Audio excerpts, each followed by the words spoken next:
You've probably seen the Bagel Boss video by now of this guy Chris Morgan that recently went viral of him lashing out at a cashier because apparently she looked at him funny. And he proceeds to go on a tirade, accusing all women in his life of treating him poorly because he's so short.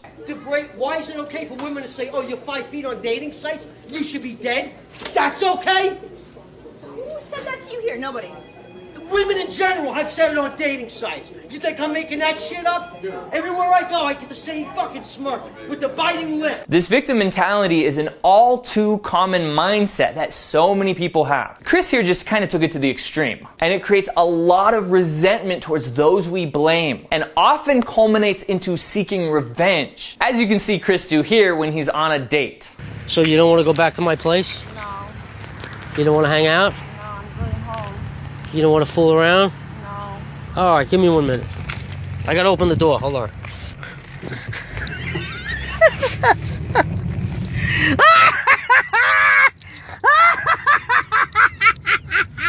Now, chances are you're not living in victimhood as bad as this guy. But playing the victim card is so common in our culture, it's even often praised, that chances are you're doing it in some parts of your life, or you have done it in the past. You know, we often feel sorry for the victim, and we even compensate them for their loss, which of course is fine and just when it's deserved. For example, if you get in a car accident and it's clearly not your fault, you're at a clear disadvantage and the one who is at fault should pay. The problem is when this becomes your default state and mindset. Now, we all have insecurities and things that we feel are disadvantages. I don't care who you are, where you're from, we all have them. But the way you view those challenges determines the outcome of your life. You have two choices. Either see yourself as a victim. You want to step outside, huh? I'm not scared of you, pal. Which will result in blaming others for your lot in life, which often leads to bitterness, resentment, and revenge. Or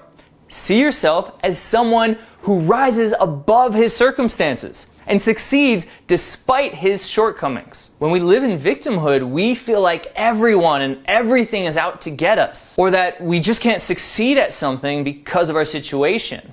I felt that way when my band broke up. I felt like there's no way I can attract a woman or get a high quality girlfriend now because my cool factor was gone. Why would a woman like me now that I didn't have that?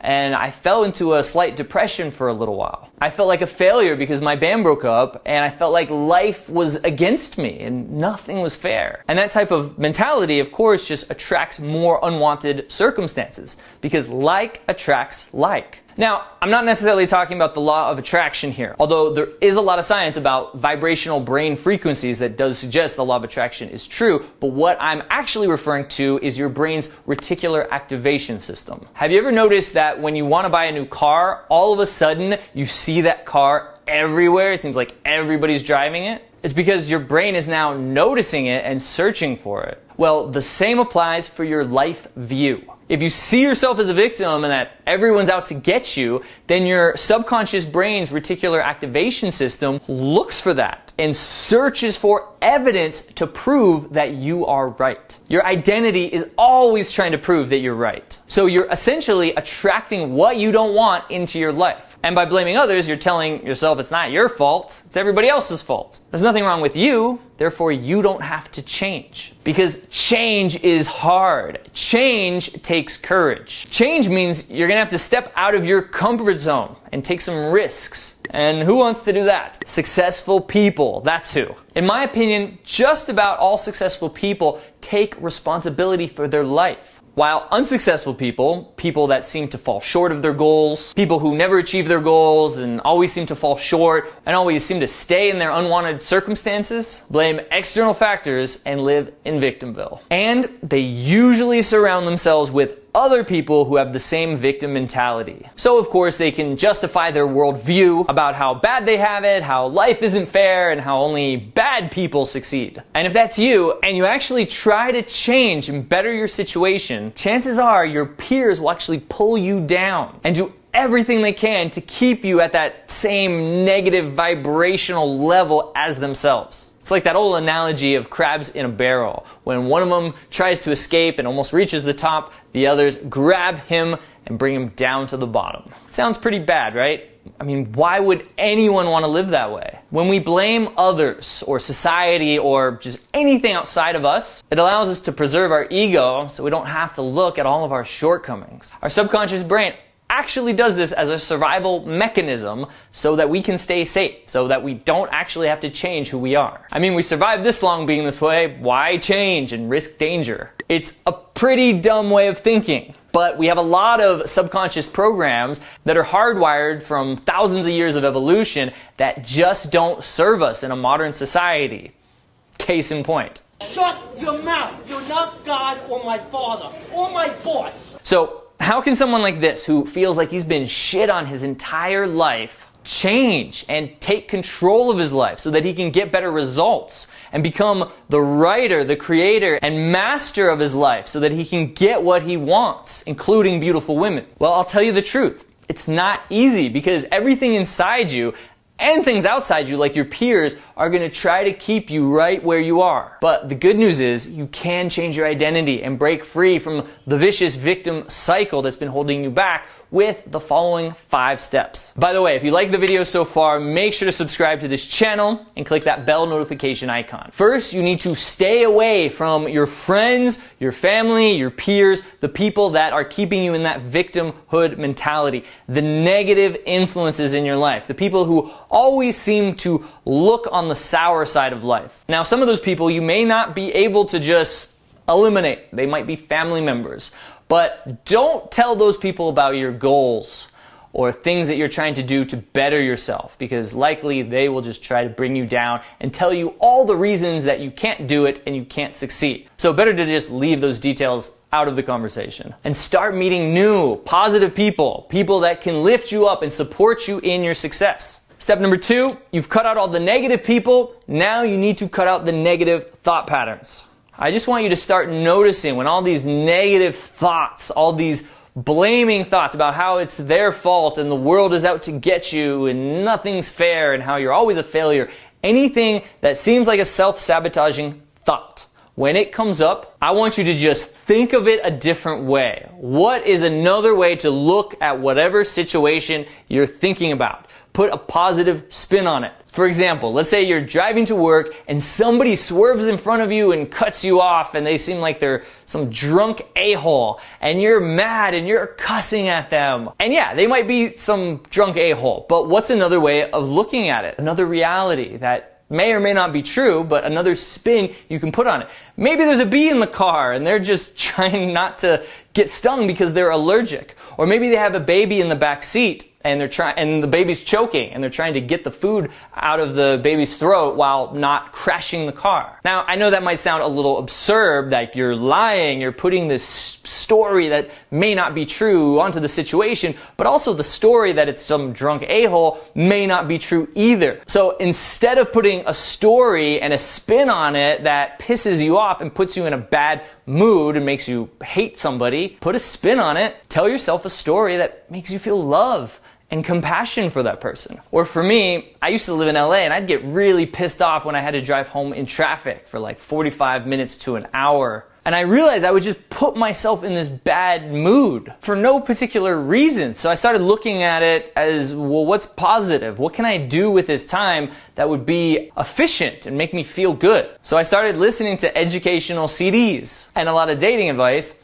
And I actually started looking forward to the time that I'd spend in my car in traffic. Next, I want you to find evidence of someone like you in your situation who has succeeded in life or has succeeded in the area that you want to succeed. So let's take Chris's situation of being short. Just find other people who are short, who have succeeded, who are wealthy, who are famous, or whatever it is that you're blaming for not achieving what you want. Or like my buddy Ike, who is 5'1 3/4" tall and dates some of the most beautiful women I've ever seen. And he's also really successful. Now you might say, oh yeah, he dates beautiful women because he's successful, but that's actually not true, because even 10 years ago, before he had any success, he was still dating beautiful women. He actually worked at Victoria's Secrets, and that's probably part of the reason he met a lot of beautiful women. But even a period of his life when he was homeless, after his first business failed, he was still going on dates with beautiful women, and he still turn that situation into a success. Whereas a lot of people would say, well, I failed in business, why even try again? I'm just gonna fail again. If he had that kind of attitude, then he wouldn't own 60 restaurants right now. Now, at this point, okay, you're changing your friends, you're changing your thinking, you're looking for some evidence, but you still probably feel like a victim. You probably don't feel any different. So next you need to process your emotions and experience those negative emotions fully by embracing them and working your way through them, processing them so that they actually don't control you anymore. Ask questions like, am I really a victim? And what if I wasn't a victim? What would that mean? This process is called emotional releasing. Now, this goes beyond the scope of this video because it takes some time, about an hour or two. But in my Total 10 mentorship program, I bring in our inner game expert, Julian, to guide you through this process and do exercises and meditations to fully experience and release those negative emotions that you've been suppressing for a long time. And guys who do this tend to have huge breakthroughs. So I'll put a link down in the description to my Total 10 Mastermind and Mentorship program where you can hop on the phone with one of our experts, assess your situation, figure out your goals and what's keeping you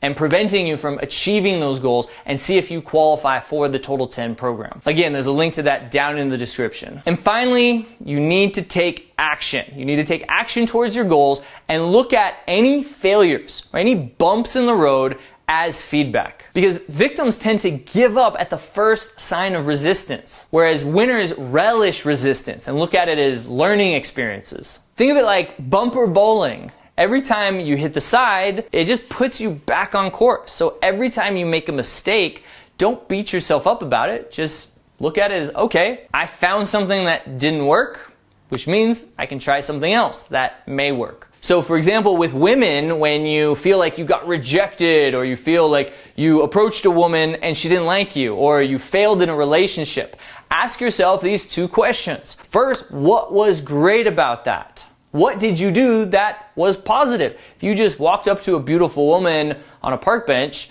and even if she wasn't fully into it, at least you did it. At least you had the courage, the balls to go up to her and at least try, where most guys, all the guys around you, they didn't do that. And the second question, what could you have done to make it even better? Which is learning from your mistakes. So in that situation, maybe you said the wrong thing. Great. Analyze it for a second, come up with something better that you can say next time. Or maybe you startled her. So next time, just figure out a way where you're not going to startle her. I remember one time I approached a girl in Prague and I approached her from behind and she screamed. She literally jumped up like a cartoon jump. And she was gorgeous.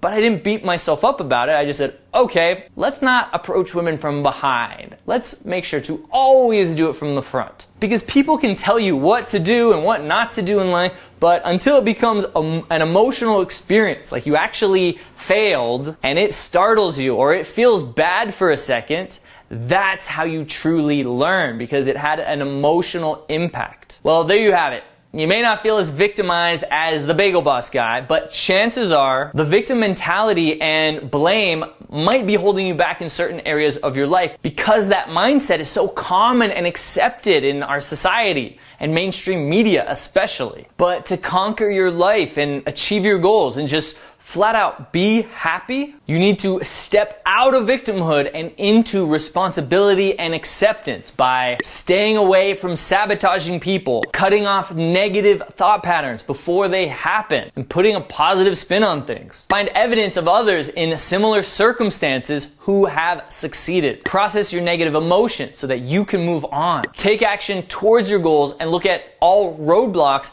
as just feedback to put you back on course. And once you start taking responsibility for everything that you have or don't have in your life, your confidence will skyrocket. You'll feel much better about yourself, and charisma is just a natural byproduct. And to help boost your confidence even more, I want to give you a copy of my free confidence cheat sheet with 18 different ways to overcome fear, help you stop living as a victim, and help you feel more confident. And all of these 18 methods are all backed by science. Download the cheat sheet now by clicking the link down in the description or to the right of the screen. Do it, man. Just click the link, enter your email, and I'll send it right to you. Make sure to subscribe to this channel and leave a comment down below about what part of your life you were struggling in and living in victimhood and how you got out of it, how you overcame it. Because that may inspire others to take similar action. My name's Matt Artisan from The Attractive Man. Make sure to click that like button before you go, and I'll see you in the next video.